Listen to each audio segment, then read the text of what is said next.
First, we saw the defiled statue of Seven in We Will Be Reunited quest domain, and then we saw the upside down city in Chasm Marcon quest. Ever thought why? What is the reason for Abyss to turn the statue of Barbados upside down? Why are the people affected by the curse of immortality attracted to the upside down buildings in Chasm? These are all great questions, but the problem is there are no answers in law yet. It's a matter of understanding things differently. May I say, understanding things upside down?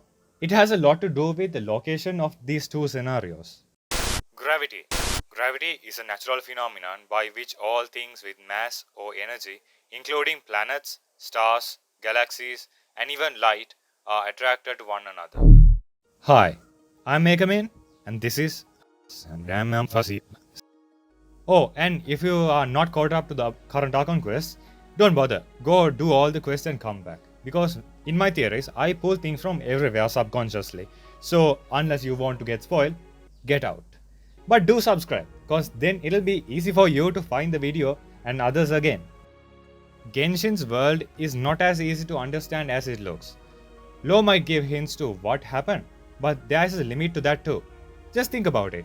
We get to learn history because that history is written somewhere, either in a book, or a cave, or even in animal bones. Using that limited understanding is how we understand the world. We make theories and assumptions using the data we can gather. Let's be real. Unless we get our hands on a time machine, we can't be 100% certain that something did really happen at a specific point in time. That's right, folks. We are making a hypothesis on why the statues and the city are upside down. Let's look at the obvious clues. The second time we see Dainsleif is in the domain made up by the Abyss Herald to make a mecha god using a stolen statue of Seven from Mondstadt. According to Barbara, the statue was stolen a long time ago, but that begs the question, from where? We have already explored the entire map of Mondstadt, and we haven't actually seen an area that another statue of Seven could have been, right? No signs of any broken off statues. If I take a small peek at the map and pay attention for a second, each region is supposed to have 6 statues of Seven. Until the Chasm came out, we had only 5 statues in Liyue. But now, with it, Liyue also has 6. Inazuma has 1 statue per 6 islands. Mondstadt had its chance to get 6 statues with Dragon's Mine, but still only 1, 2, 3, 4 and 5. So now we know that the lost statue was taken by the Abyss. The statues serve a few purposes, like healing and working as a teleporter. But to the people of that region, the statues of their god are like boundaries. Usually in mythology, a god of a specific country only has reign over that country because people of that country believes in that god. So when you put that god in a different country with different gods, that god's powers are limited. But if a statue or a shrine of that god is present in that other country, it's like a foreign embassy. Even though it's in a different soil, that area belongs to that god. Like that, the statues of the Seven are there to mark the boundaries of that Archon's region. Which means, if a statue was plucked out from that region, that area no longer belongs to that Archon.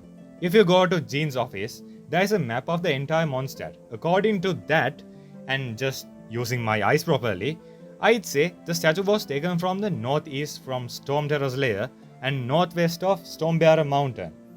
Our twin left in that direction in Act 1 We Will Be Reunited quest ending. Abyss didn't take the statue to make a mecha god, but also to use as their territory in Teyvat. I mean, they say it was taken a hell a long time ago, so even if we assume it's under 500 years ago, that's still more than enough time to build an entire nation up there. Now if we take a look at the city under the chasm, the travelers' first reaction was that it's like the defiled statue of Seven. But for me, it was Enconomia, cause we just came out of there. The architecture looked similar down to the way they use gates. Dane said the barrier around the place was one from Khaenri'ah, which means the buildings were creations of the Khaenri'ah civilization. We like giving pity to Khaenri'ah and its people because they were beaten up by the gods, but I beg to differ. They had their territory, in their own land, but they wanted more. Why do you think a kingdom needs to mass produce killer robots and call them field tillers to mean they plow the fields with blood? I don't know about you, but that doesn't sound very glorious to me. Khaenri'ahs wanted more power and land. I can't say what their motives were, but it sure was not virtuous. And isn't there a saying that goes like, don't poke the sleeping dragon or something? Something I like to bring up in most of my videos about Khaenri'ah is the war between light and dark sides. The war between Khaenri'ah and Teyvat. It is a decent but risky strategy to occupy land from the enemy territory and use that base to ambush the enemy within while being pushed back from the front lines. This was Khaenri'ah's strategy for a long time. In each region, we can see bits and pieces of ruins from Khaenri'ah. Mondstadt doesn't have underground cave systems like Liyue and Inazuma, so they have wool in them. In Inazuma, we have the underground ruins of Araumi and abyss activities in Tsurumi. Finally, in Liyue, the Chasm underground ruins. These are all rally points built by Khaenri'ahs, and each region is connected by a portal network using their own technology. Now these pathways are ruined and powerlessly standing in each region facing each other. Even the blessing domains hint at this. The domain of Goyun straight up says the ancient humans' ambition to rally against something got ruined there. This part will kinda disorient you, but I can't explain it any better. The reason abyss creatures are attracted to upside down structures is simply because that is what they are used to. Take our world for example. Because of the thing called gravity, we stand straight. Imagine you are standing in the North Pole. You are standing straight from your feet, right? Okay, now you take a plane to the South Pole. Still you are standing straight from your feet. But what if you don't take a plane and go around the planet? Instead, stand straight and dig a hole under you until you reach the other side of the planet. Are you still standing upright from your feet? No, right? Now you are standing, but from your head.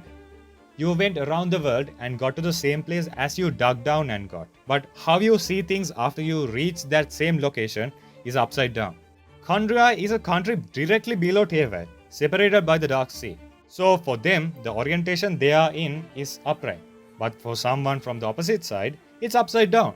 What makes us understand upside down and upright is gravity. So even if a person from Teyvat goes into Khaenri'ah, it won't seem different. Basically, it's a matter of understanding things differently.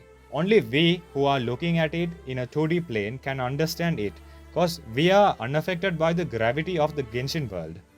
This might give a whole different meaning to the calamity 500 years ago, but let's see. You know the Loom of Fate operation that Abyss is doing right now, right? They are trying to revive Khaenri'ah. So how do they do it? My guess is turning Teyvat into Khaenri'ah by turning the entire world into one orientation. Khaenri'ah is now a place where normal vegetation can't survive. So the easiest solution is to turn the better land into their own. But here I am saying something that might happen in the future. The building was created in the past long before the Cataclysm. Here's what I am speculating. To win the war and gain Teyvat under their side, Khaenri'ah needs to turn the world upside down. The description of the Violet Court say the ancient kingdom had the upper hand for some time, but one day the mirror shattered.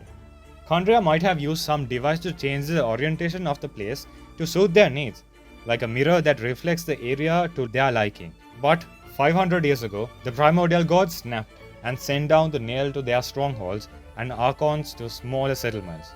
No, Skyfrost nail is not something related to this.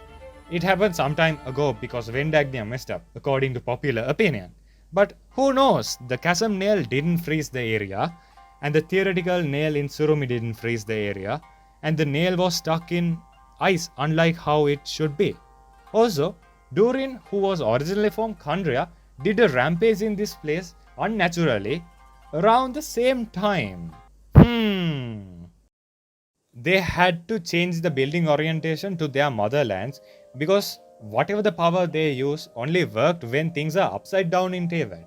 There is no reason to turn the already strong statue unless the power they are looking for is complete opposite of what the statue gives. The opposite counterpart of celestial energy, the abyssal energy. So the purple ball we saw on the hands of the statue is the same but filled with abyssal energy instead of the energy we feed it using oculi. Anybody curious what happened to the statue back then? I mean, we didn't destroy it nor return it. Enough. I really do like talking nonsense, don't I? This will be the first step I take to expose Khaenri'ah. Who am I kidding? Even I don't have a clear idea what the hell those guys are up to. I'll probably make a different video talking about the war that happened specifically under Chasm and the Serpent Knights contradicting feelings towards heaven sometime in the future. Anyway, if you enjoyed the video, hit that like button. My analytics are all over the place, so it helps out. And if you like my different takes on Genshin theory, hit that subscribe button. You can check out my last video on how playable characters are clones of the original here, or this video on the science behind the curse of immortality put on the Khaenri'ahs. Remember, this is just a theory in a random dude's head on the internet. As always, thanks for watching, and until next time, let your imaginations run wild.